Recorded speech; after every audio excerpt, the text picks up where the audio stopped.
Thank you, Linda. That was beautiful. And let us take a deep breath and welcome you to Kitchen Conversations. I am so grateful that you're joining us here at this time.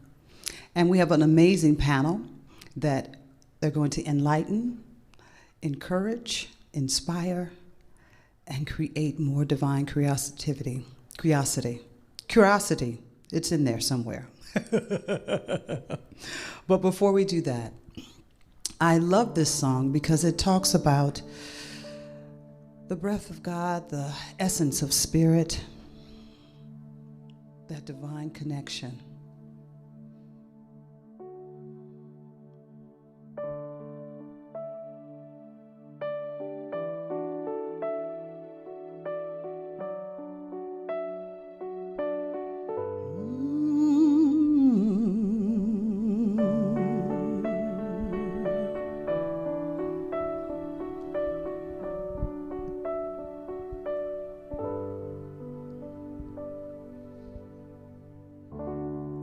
Sometimes it amazes me how strong the power of love can be.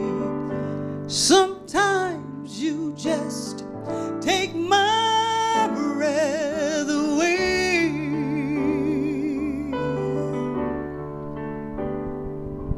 You watch my love grow like a child, sometimes gentle and sometimes wild. Sometimes you just take my breath away.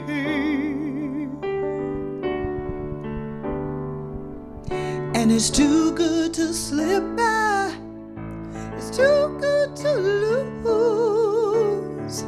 too good to be there just to use.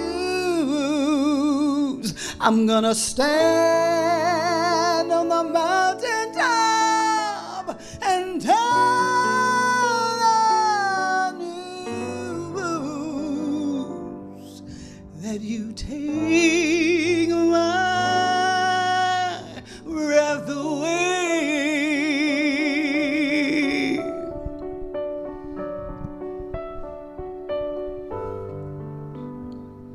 Your beauty is there in all I see, and when I feel your eyes on me, oh, don't you know you just take my breath away. Oh, this is my life, and I will be singing for you eternally. Oh, don't you know you just take my breath away. Oh, it's too good to slip by, it's too good to lose, too good to be there just to use. I'm gonna stand on the mountaintop and tell the news that you take my breath away.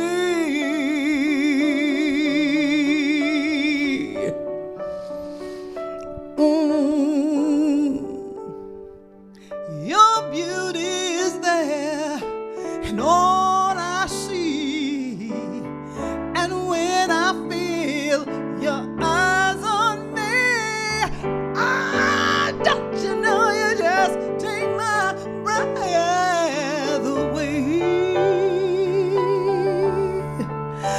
Oh, this is my life, and I will be singing for you eternally.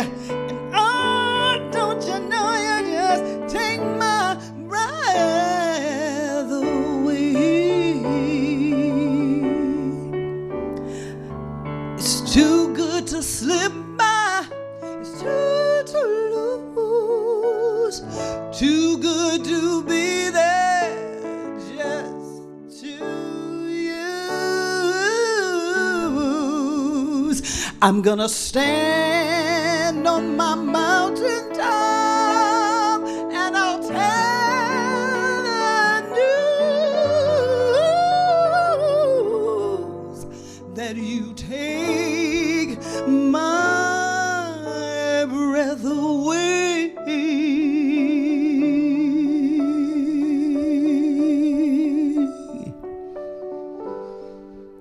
My breath away. Oh, yeah, yeah, yeah, yeah. Spirit, you take my breath away.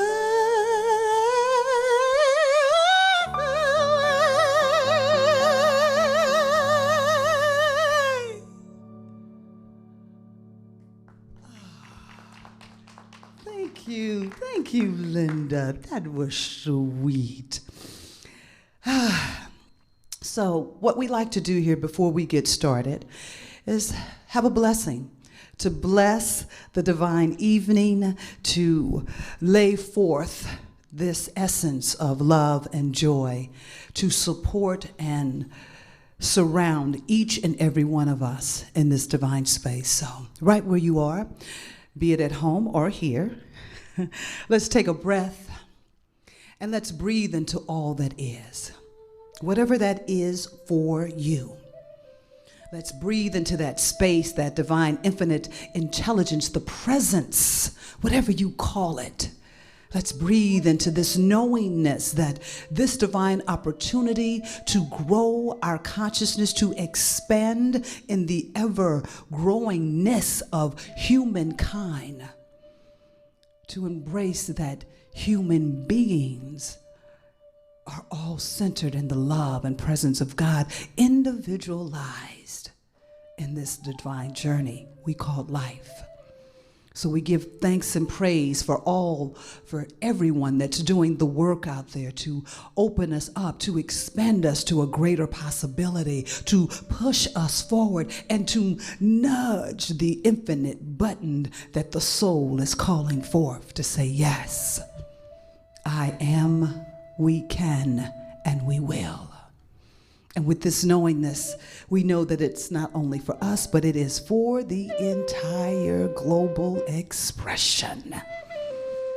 We breathe and let this go. We let it go and know that as long as we hold on chains in our minds and our consciousness, there will be change in our world. So we break loose.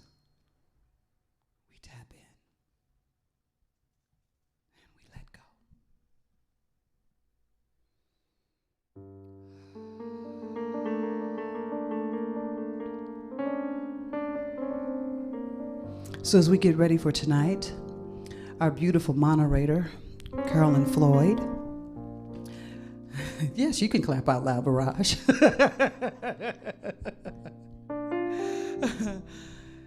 And Carolyn will bring forth our guest after this song. This is our theme song for you guys that haven't checked in. Yes, Kitchen Conversation has a theme song. It's bad. I'm telling you, it's a great theme song. And so we're looking forward to you taking this journey with us. Our Racial Equality Project, which Carolyn is a part of, Viraj is in the house, Rich Oseguera, Reverend Kevin, and myself, doing our community, Universal Spirit Center, doing the divine work to open all of us up, to release the chains.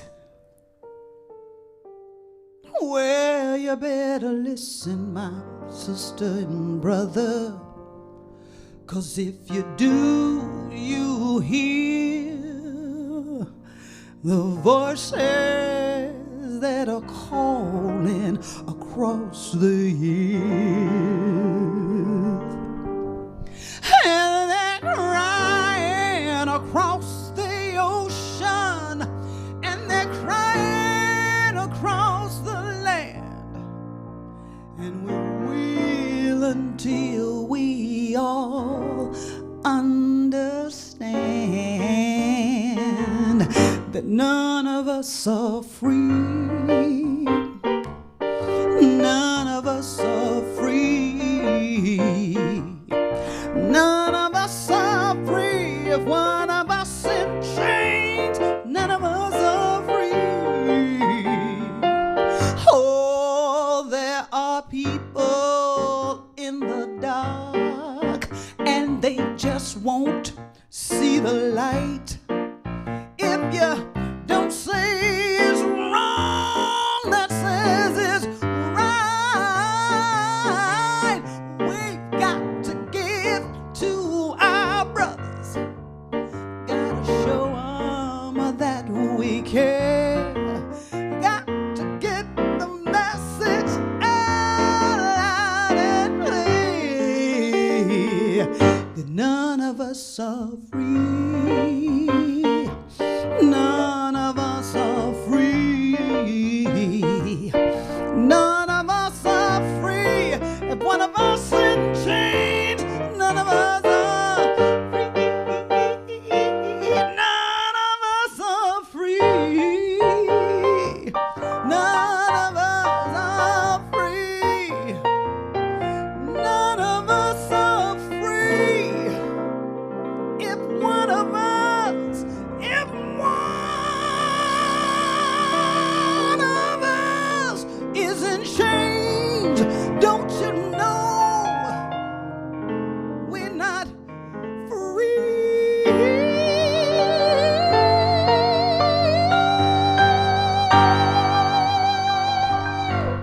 Woo-hoo! That's Linda in the house. Thank you, everyone. So, we're going to get ready to bring our panel on. I'm going to make some changes here. And I'm going to turn it over to our sweet, adorable Carolyn Floyd.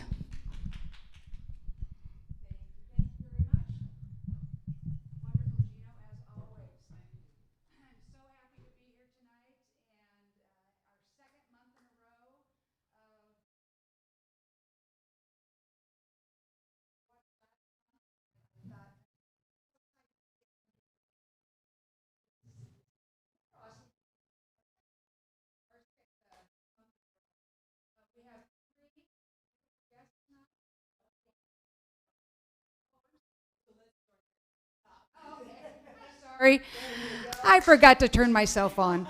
So I was just saying that I'm so excited to be here tonight. It's the second month in a row. Last month, just seeing it happen was exciting, but now to see that there's a flow and a growth. So we have three beautiful guests here tonight. We have our first man, woohoo, male in the house, and two beautiful guests who will come after him. So without further ado, I would like to introduce Jack Shu, correct? Thank you. Thank you. So my name's Jack Shu, and if you haven't noticed, I'm an Asian American, I'm a Chinese American.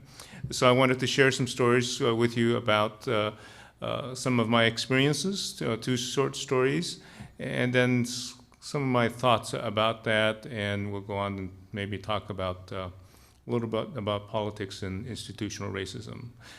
So when I was in elementary school, maybe about fourth grade or so, a teacher noticed, I was doing some math, and I finished all my math problems quickly, and of course the teacher thought, Chinese kid, he must be good in math. Decided to give me some more problems. Well, it didn't take very long for the teacher to notice I didn't know what the heck I was doing. So throughout my time in school, though, I was stereotyped as, hey, he's the Asian guy. He can do the math. He can do the math. So maybe that was positive, not too big of a problem. As I went on to into my career, in my first evaluations, when I was in my career job, my supervisor had to write something and say, well, what he's going to write, this man has good analytical skills. That's good. I think I might have okay analytical skills, just like I think I was okay in math. What about the rest of what I can provide to the organization, to my work? And not much was mentioned. And throughout that career, though, that was the issue. Man has good analytical skills. And later on, hey, Jack knows about diversity. He's a person of color. He can do diversity. He can deal with that. What about the rest of my skills in terms of leadership, having a vision, trying to make some other contributions to the organization? So I didn't get as far as I wanted, although I did okay in my career. But I think when I look back, and then I try not to look at where I was, but I look at all the other Asian Americans within that organization. So in taking me out of the picture, I then saw the glass ceiling in that organization.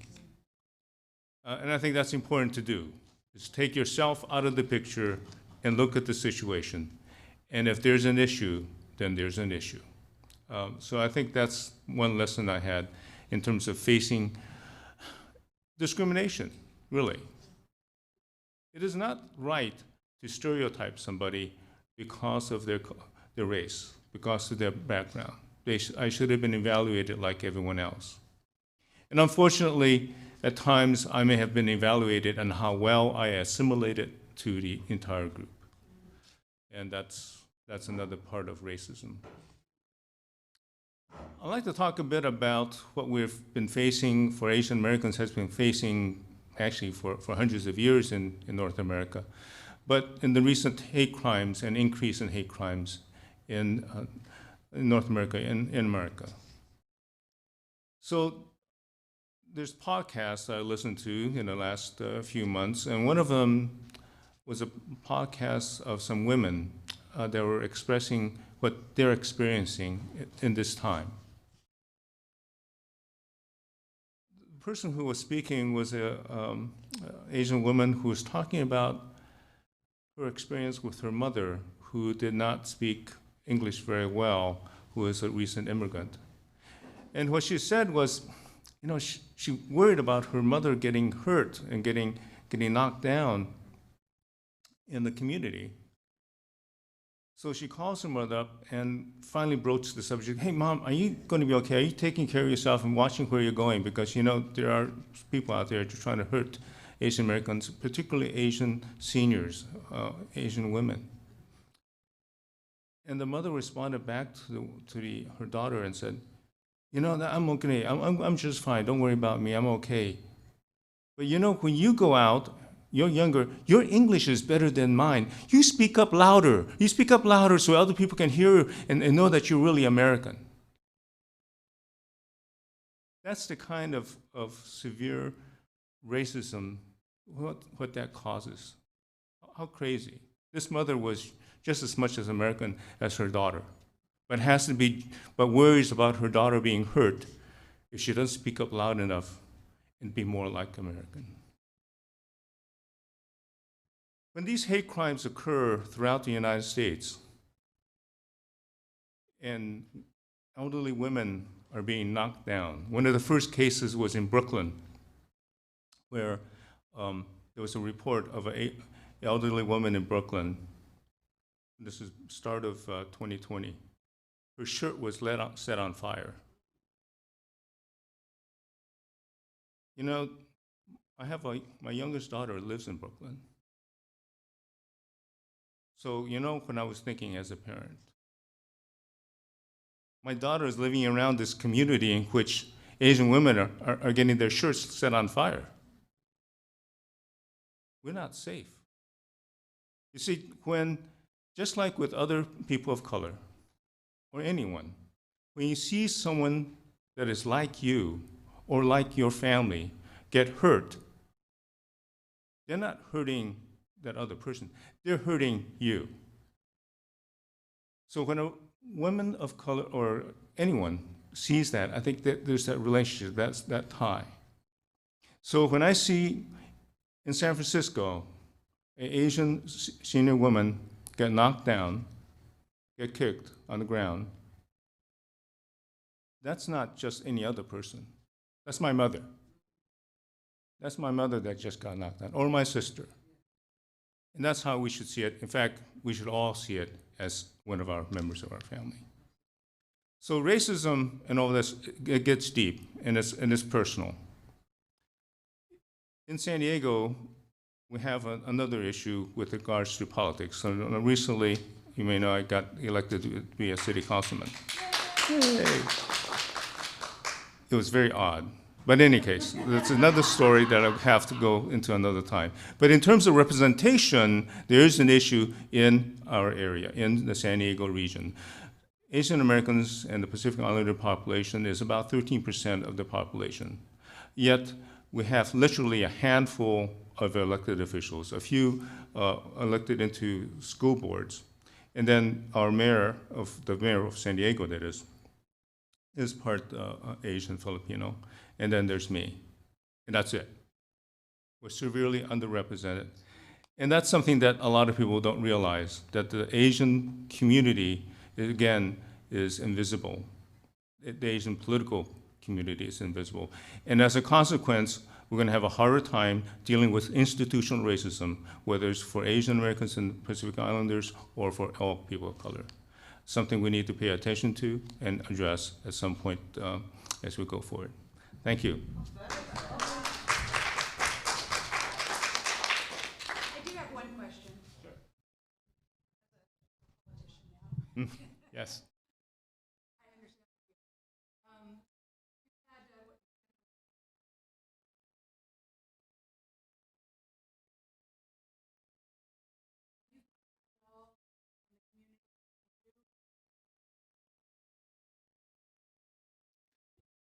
You know, what's odd is I'm city council member in La Mesa.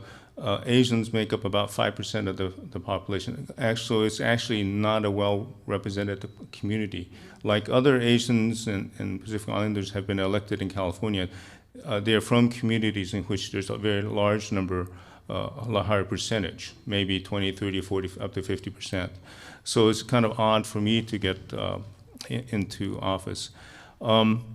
And I think I really got there because of other reasons that I was known in the environmental community. So I was really running as an environmentalist.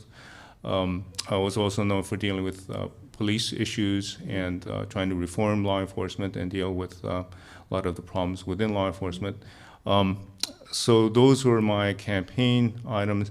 And I think as a candidate, I was known for those issues rather than being Asian. Okay. So I didn't run as an Asian American candidate. I ran with several other platforms. Okay. Don't run away, Jack. I have a question. So I think we are open. Everybody's starting to open up and recognize that racism is real. It's not just it's people of color. It's everybody. So for your community, how can people be more supportive? How can they become co-conspirators to be a part of waking up, recognizing that we need to do more than just say it's not right? It's not right, and we have to speak up. And we have to study it and know it well in terms of what is going on, like what you're doing here. Yes. in these talks. And then be active when it counts. And I'll give you an example. Right now, school districts and schools are considering different curricula to deal with ethnic studies. There's a beautiful curriculum from the Southern Poverty Law Center that talks about that addresses those issues. Yet there's so much pushback from certain parts of our community.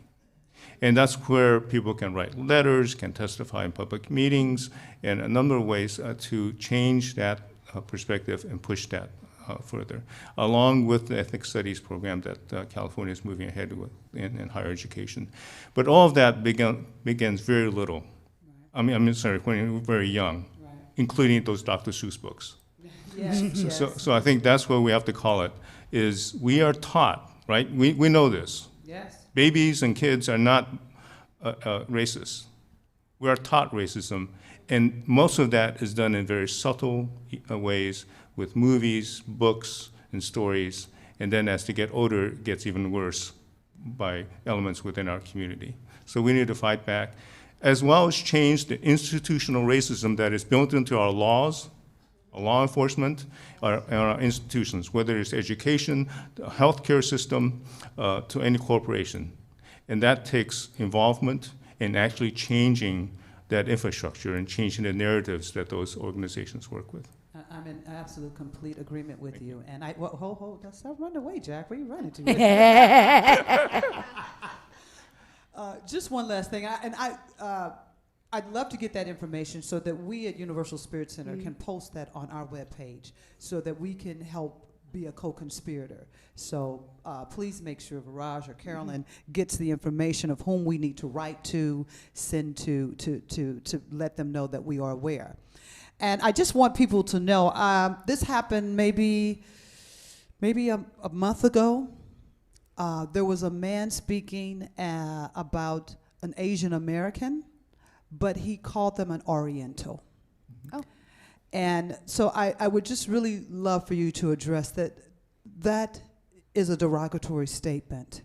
That's a rug in my world. I mean, it's a rug. It's not a person. So am I correct in that thinking, or? Well, I think any term, there's history to terminology. And so the term Oriental, which I didn't know what the origin was until more recently, is somewhat derogatory in terms of how Europeans saw the Orient and labeled the Orientals. But as I was growing up, I didn't know that. I didn't know it was derogatory, so I didn't worry about that. It didn't bother me. As I got older, yes, it did change. Each group, each person has a right to name themselves and be asked to be called by the proper pronoun, by the proper name. We give that right to another individual. So, what's your name? You have your right to name yourself. So I think that's an issue. Right now, the terminology is for Asians and Asian Pacific Islanders. And also know that within that community, there are many, many groups. A Chinese is not just any Chinese. There's a Chinese from China, there's Chinese from southern China, there's different groups. And then there's the Taiwanese, which also want to call themselves Chinese. There's all this stuff going on within the Asian community, as well as including now that we have to include is the Asian population from Pakistan, from India, from Afghanistan. They're Asians, they're people of color. And we know they're underrepresented and being discriminated against, whether they're from that part of the world or because they're Muslim or from some other faith. So I think all those issues need to be understood. That's not taught well, even in our higher education system. So I think that's where community organizations have to push that forward. It formally needs to be taught, as well as taught within our communities amongst our social groups. Thank you very much, Jack. That was gave me a lot to think about. My brain is quite full now. Of the ladies, who is going second? So we next have Rula Abujaban. And a beautiful woman is going to come up and share her story. Thank you. Thank you, everybody. I start with saying Assalamu alaikum wa rahmatullahi wa barakatuh. Peace be upon you all. This is the general greeting in the Muslim community, and I appreciate you including me here today. So I was asked to share my story, and I have a lot to share. First one is, how is my English? Thank you. Every time I go to a store, people start talking to me slowly, as if I am just learning English. And I start talking to them back faster English and with more complicated words for them to kind of like hint, I live here, I studied here, I belong here. Still, it doesn't register. So thank you for acknowledging my English is okay. This is for everybody else. So I came to America. I was 16 years old. And when I came here, I felt like God has lifted me and put me in heaven, literally. I had the most amazing people around me, influenced me in what I wanted to do, influenced my accent. The accent that I have, I still have a little bit, but they nipped it in the bud. Every time I say all of you, they will say, what, old? So they really were my support system. And this is really what I thought the face of America is. Those people who helped me, who lifted me, showed me the love. I came here as an orphan. I lost my parents when I was little. So I came here to live with my brother who took care of me. And I worked. I first volunteered at a Catholic hospital who actually took me in with all their heart. I still visit them every time I go to Colorado. And this is the face of America. People who opened their hearts. America opened everything for me. I was born and raised in a country where I was not able to study in the university because of where I'm from. Even though I'm born and raised in that country, but yet I was not able to study there unless I have like a higher status and so on. So when I came here, I was shocked by everything offered to me, and I loved it. I was like, this is amazing. Like, God loves me. I love America. God bless America, always. And then, I graduated. I started having kids. And then September 11 happened. It changed my life. It changed my kids' life. It changed our traveling. It changed everything. I felt like everybody started kind of looking at us a little different. Wearing the hijab obviously gives it away that we're not from here. Even if I had blue eyes, green eyes, whatever, still wearing the hijab, which is the scarf, tells a lot. And people just kind of like it's as if you're carrying a flag with you. And the hate started coming out, where people, anytime they see the scarf, even though we Muslims hate what happened, we condemn what happened, they still think we are part of it. We are the cause of it. So every look that was looked at me at that time, I felt as if I was to blame for whoever died. And I carried that for a long time, and I wanted to actually change that by actually being stronger. And thank God, this actually made me stronger. I raised my kids to be strong with being proud of who they are and what we stand for. And yes, we need America not to change. We want the same America to stay.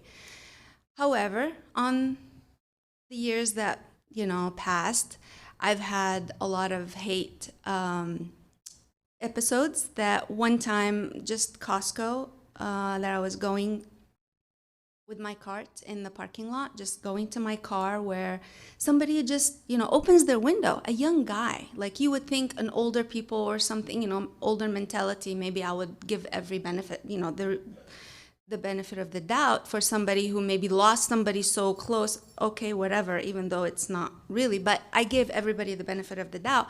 But this guy is a young guy, just opened his window and hollered, "Terrorist! Go home." And I just kind of like looked around me, and I didn't believe that he was talking to me. And I was like, what did just happen? And then another, black male who was working for Costco, and he goes, "Did I just hear what I heard?" And I said, "Yes, sir." And he goes, "Damn, I'm going to go after that." And I said, "You and me." And I started running, and he just jammed. So this kind of like gave me this bitter taste in my mouth. I'm like, really? Like, again? Like, this is still going on? But There are few people that actually come around, just like this gentleman, and make it better, remind you of the true Americans. Then bigger stories happen, where in my profession, we have groups that we get together and we meet to learn more about our medicine. And, even within our groups, we help set up, just like here, you set up this meeting, you set up this event. So I help a lot. I'm a giver, and I love to give. So I help a lot, and everybody else who helps gets so acknowledged, and yet nobody mentions my name. One person, he was not American. Actually, he really acknowledged me and kept repeating and repeating and repeating during that seminar that without Sister Rula, without her patience, without her help, this wouldn't have been as informative and as a good learning experience as everybody else. But he was Canadian. He's not from here. So he did not see the hijab. He did not see somebody else different than everybody else.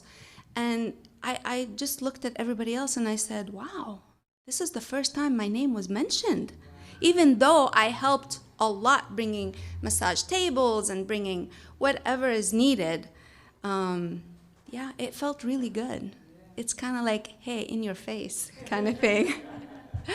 Again, I'm here just to say, yes, there's a lot of hate out there. Yet, we're not going to have that hate change who we are. And I'm going to share with you a little story. I don't remember who told me that story. One of my mentors, for sure. He said, he knows I'm a giver. He knows I can't hate. I always see the positives of people. It's hard for me to see the negatives of someone or the evilness of somebody, which is a problem sometimes, but I learned as I mature. And he said, Rula, there's this incident where this guy is sitting across a pond and he's looking at another guy who is trying to help a scorpion out of the water so the scorpion does not drown and die. So he keeps picking up with a twig and the scorpion, stings him. So he's like, ow, and then he goes back and then he tries to save the scorpion again. And then he gets stung again. And then the third time it happened, this guy is not even stopping.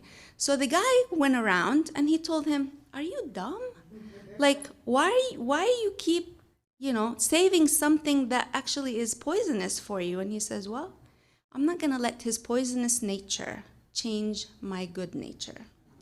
So that has been, I've taught this to my kids. I said, this is who we are.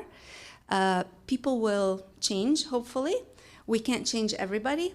However, we can't change into who they are because then the world is going to fall apart. So we have to stand for who we are. We have to represent who we are and show the true Muslims. This is who we are. We're lovable people. We love to love people. And I can't not mention, I know I don't want to get political, but I am Palestinian originally. I am from Gaza Strip. And I'm not sure if somebody knows, you know where I'm from then. Gaza Strip is right now getting bombed again and again and again.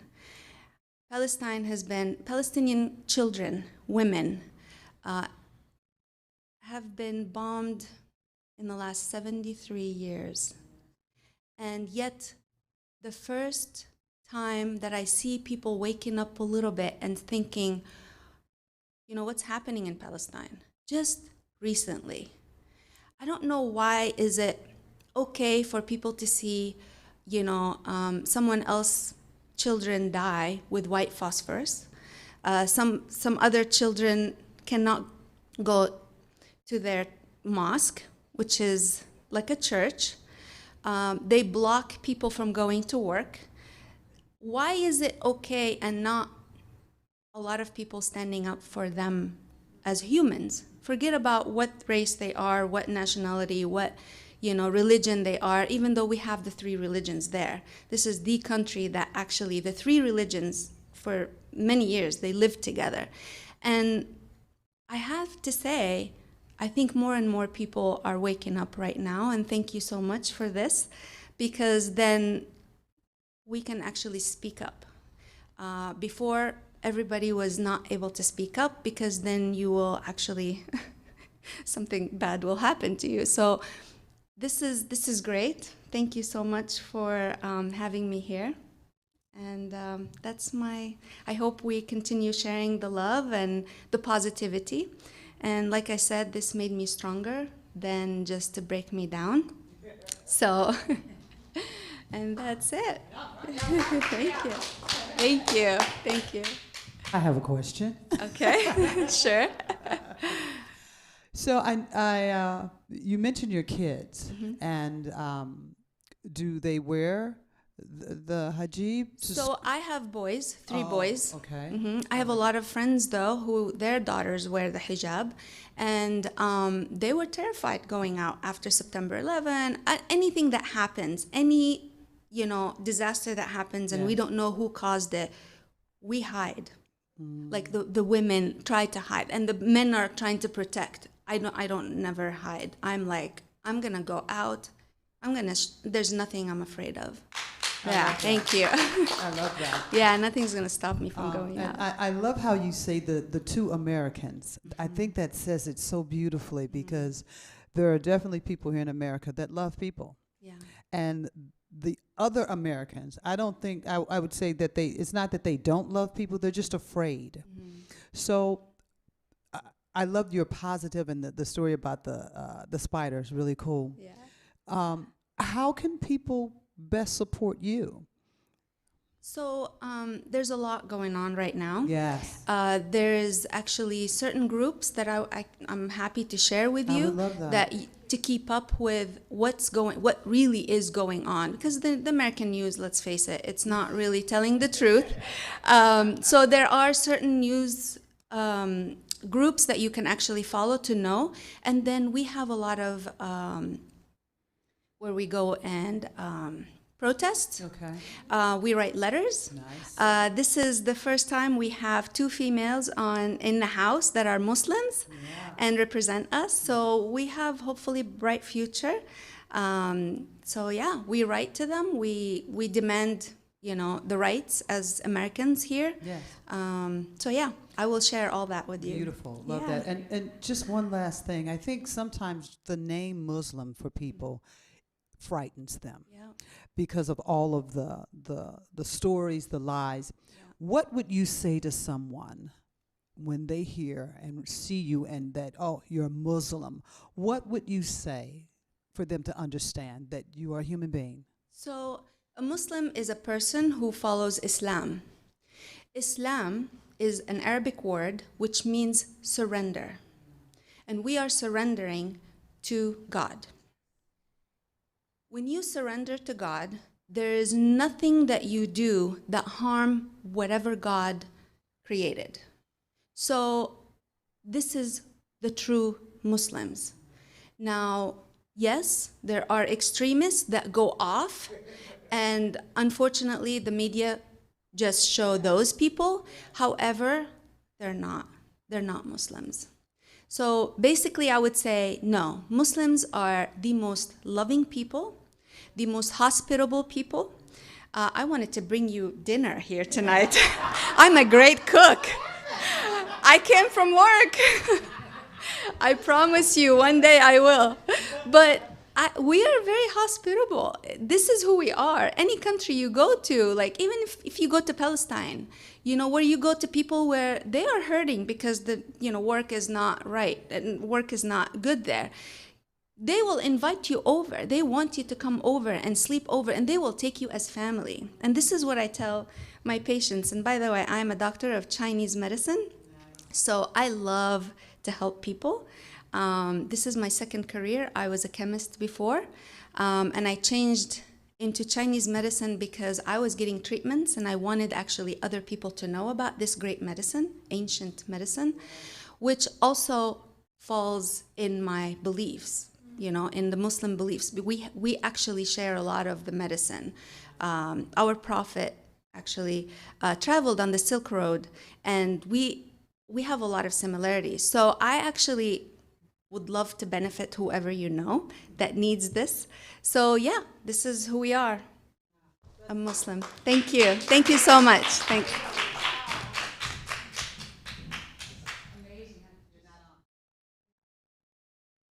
On now. No, it's absolutely amazing. Those first two shares have me lifting in my chair. Our final guest is someone I've known since she was a very little girl, and is now a beautiful, amazing, professional mother, and I'm just so honored that you're here. So, Amber Monroe, please step up. Hi, everyone. Hello, thank you for having me. I'm going to talk about two experiences. So, my grandmother was a first generation Lebanese American here, and my mother is full Lebanese. My father is English Canadian, so I am half Lebanese American and half English Canadian. My skin color was a lot darker when I was younger, especially in the summer. I would get beautiful golden brown. And, you know, my family would tell me how beautiful I was, but at school that was a very different story. So I have very early memories from even being in preschool and being excluded playing with the children for the color of my skin. You know, playtime circles, not talked to, not played with, that type of thing. I remember my mom getting really angry and going to the teachers and talking to them about it. And that kind of progressed. Middle Eastern communities, oftentimes we are known for having a little bit more hair on our bodies. Now I love it. Back then, not so much, because I was made fun of for hair on my arms, or my nose kind of had a crook to it, and so kids would make fun of that a lot. So there was a lot of those kind of experiences when I was younger. Always loved dearly by my family and taught a lot of positivity about the color of my skin and my culture, but that didn't change the way I felt about myself when I was at school around other girls, particularly Caucasian girls. Around high school, I was very attracted to the hearts of the African American community. And I did marry one of my best friends who's Black, and a wonderful man. He's the father of my two children now. And that's another part of my experience, is just watching him go through what he's gone through. There's a story that my children know, and he tells about being arrested and slammed to the ground off of a report from an officer that had nothing, not even close to his description. So my husband has very long dreadlocks, and this man had very short hair with a hoodie. So things like that, hearing about him being called the N-word when he was very little, riding through the streets of El Cajon from grown men yelling out the car. And that kind of brings us to my children and the struggle that I experience with my little ones. I have a beautiful daughter who also gets very dark, especially in the summertime, and she's 11. And then I have a little boy who's 8 years old. He's a handful. And we were going to have a bigger family, but then he was born, and we stopped. So he is 3 children in one, for sure. So they're very athletic. They're beautiful children. I have struggled helping my daughter just love her skin color. A couple years ago, it was more about her hair. She always wants to have straight hair, like her friends at school, always begging me to straighten it. We're always trying to teach her how beautiful her hair is, having her watch videos. I don't know if anybody's seen the Dove Love Your Curls commercial, but it was a great one for her. And then more recently, as she's, hit puberty and kind of doing little kid flirting stuff with boys, she's been talking about, Mommy, whenever I think a boy might think I'm cute, the first thought that comes into my head is, well, he wouldn't really think I'm cute because of my skin color. So no matter what we've taught her, no matter how much we educate her, when she doesn't have appropriate representation of other girls that look like her in the school system, this is what happens to her psyche. And then the most recent story I want to tell actually happened about a week ago. My son has a couple of friends at school that he came home and said that they were calling him the N-word over and over and over again at school, kind of to taunt him.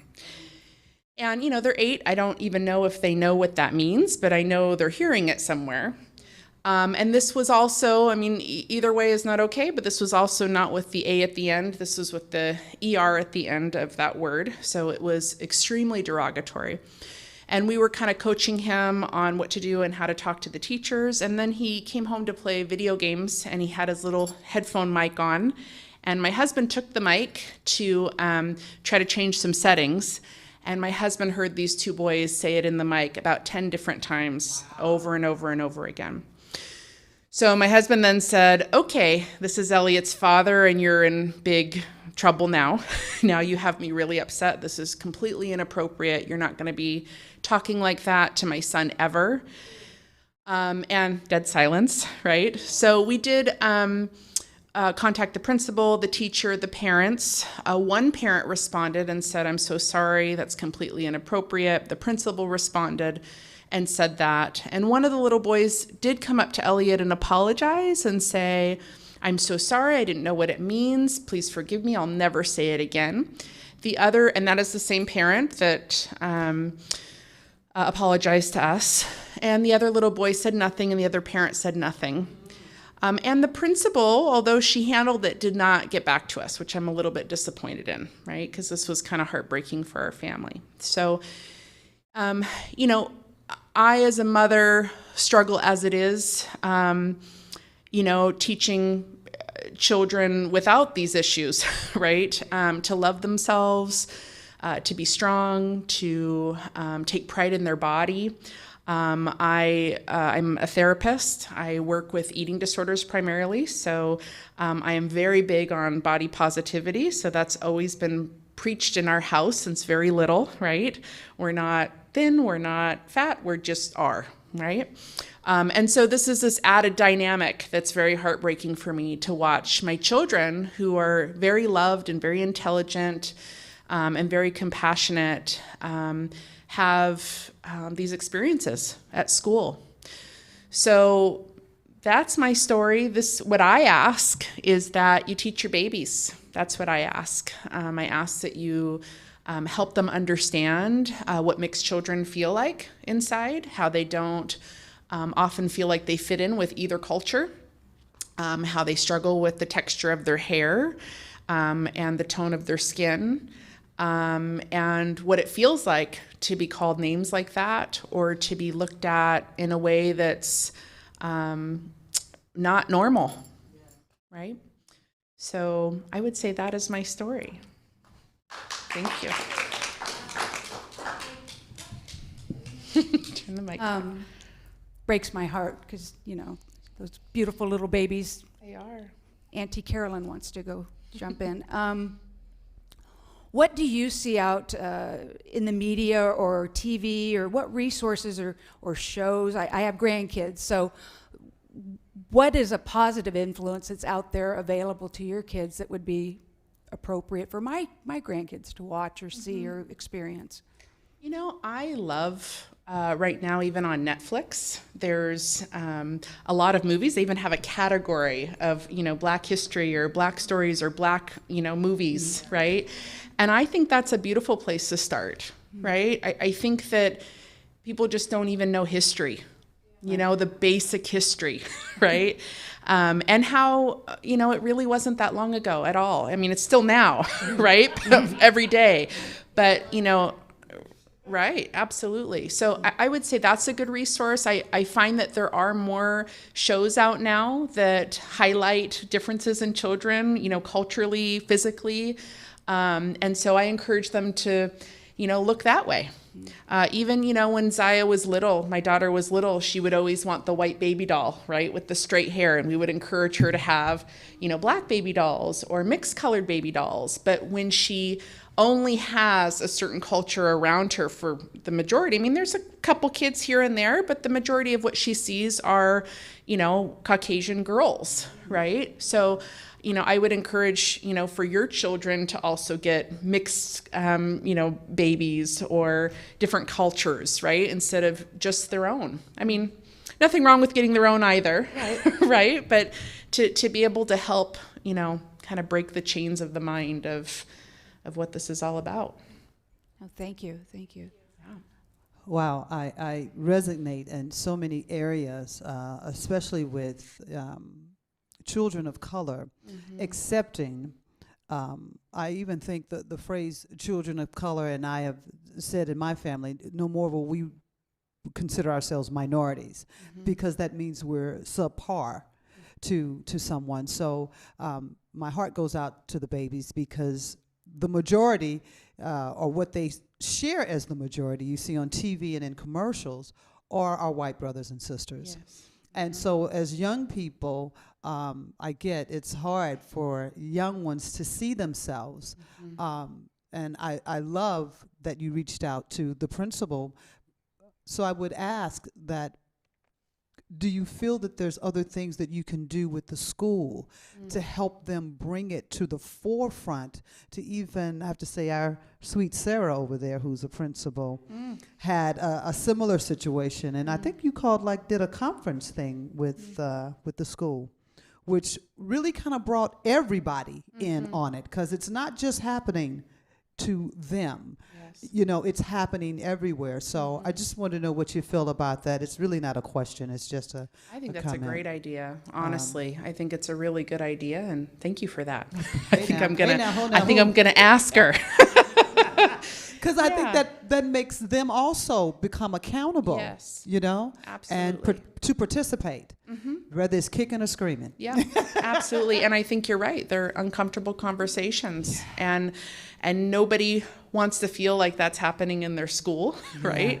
Yeah. And there is an innocence to it, but the bottom line is that it came from somewhere else. It did. Right? And so at what point does that innocence, turn into something else? And exactly. It's scary. It's scary that it can just flow out of someone's mouth like that type of hatred. Whoopi Goldberg, the comedian, years ago used to do this skit, and it was so powerful. And she did it as a little black girl, and she was playing dress up, and she's creating it on stage. And she put this white sheet on her head and said, "This is my golden hair. This is what I see on the TV." And so she's playing a double role, saying, well, why do you need that? And she said clearly, because people my color, they aren't pretty, and they don't belong on TV. Yeah. And so it is, these are the things I think that we have to start calling our community on. Let's put our feet to the fire. Yeah. Thank you so much. You're very welcome. Thank you so much. Thank you for Amber. having me. That is wonderful, wonderful. Thank you all, Jack, Rula, Amber, for elevating us and sharing your experiences. It just, I am honored to be here with you. Thank you. That's awesome. Let's give some more love there. Carolyn, thank you for beautiful moderating. Let me get, I'm going. I'm just like, just want to go. Thank you so much for being here and for always lending us your consciousness. And as we step into this space of conscious giving, this is our conscious giving time now. And you give in so many ways beyond just money. Watching this, sharing it with others, that is a way of circulating a consciousness, a thought process that can open people up to start having conversations with their family, with their friends. And being accountable, when you hear something, say something. Say something. We, as a human race, need that. We need you. We need each of you. So I thank you, Universal Spirit Center, for always being that divine light of givingness and for stepping into that. And I will ditto my dear sister Carolyn. Thank you, and thank you for being just such beautiful lights, and what amazing stories.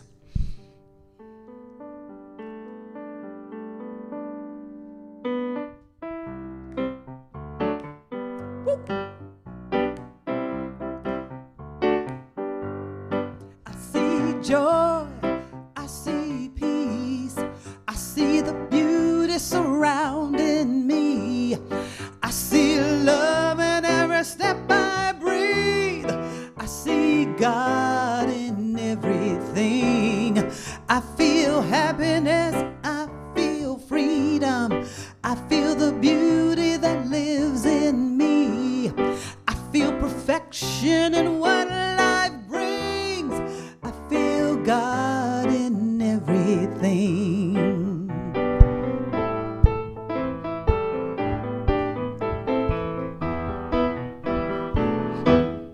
I choose joy, I choose peace, I choose the beauty that lives in me. I choose perfection in what life brings. I choose God in everything. So, I just want to say to you guys, we have a lot going on. This week is the big reopening. We're all very excited. The reopening of what, you ask? Universal Spirit Center, where we will have people in-house, in person, like tonight. And so please keep in mind, Awakening Wednesday, Kitchen Conversations. We are live and back in effect. We have some amazing shows that are coming up. So please come out, show up. Beautiful thing. And so that you know the time for our Sunday gathering, we're going back to both of our gatherings. The first one is at 8:15, and our second one is at 10:30. I know it used to be 8:30, so stop, don't get all spazzed out. 8:15, you can do it. We're looking forward to seeing everybody this Sunday. It's going to be an amazing Sunday. As well, this Saturday, Liz Myers and Cherry Wilder, they're breaking forth the ground with their summer solstice that'll take place here in the Lions Club in person. Cherry will have her gongs, and you will feel all that loving vibration. Come on down. You can RSVP on our webpage, universalspiritcenter.org. It's going to be an amazing, I think the special offering is $25. What an opportunity to come and get your heart space open this coming Saturday, which is also Juneteenth. Juneteenth, baby, Juneteenth. Juneteenth is the celebration of the freedom of slaves. And so for me, for the first time in a very long time, I'm absolutely celebrating. I know they will have things at Balboa Park.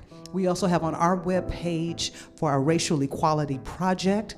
If you go on there, you can see a lot of different options of things. And they have things throughout the month. I know that there's a movie night as well, I think that they have. And just go check it out. Go check it out. The Racial Equality page is really powerful. We have things every week to awaken you, actions that you can do that can keep you. And now with Jack and with Rula, and also we'd love to support your school as well. We have some things that we can put on there. So go check that out. I think we also have Foundations class, yes, with the Rev, and that's going to be in person. It'll be held at the office across the street on the 23rd, I think they start. And you can come to the first class in person and just check it out. It's a powerful class that will help really build some foundation, because we are stepping into a new awareness, a new life, and a new livingness. So you want to have some spiritual tools so that you'll know when you say something, it doesn't have to be a mean something. It can be a love something that lifts someone up. Foundations class is going to be powerful. Our movie of the month, The American Son, powerful movie. And this Friday on the 18th, we will unpack it through our community Zoom, through our web page. But wait for it, hold on, don't go. Next month, we're having movie night. Movie night is coming back. Whoop, whoop, right here at the Lions Club.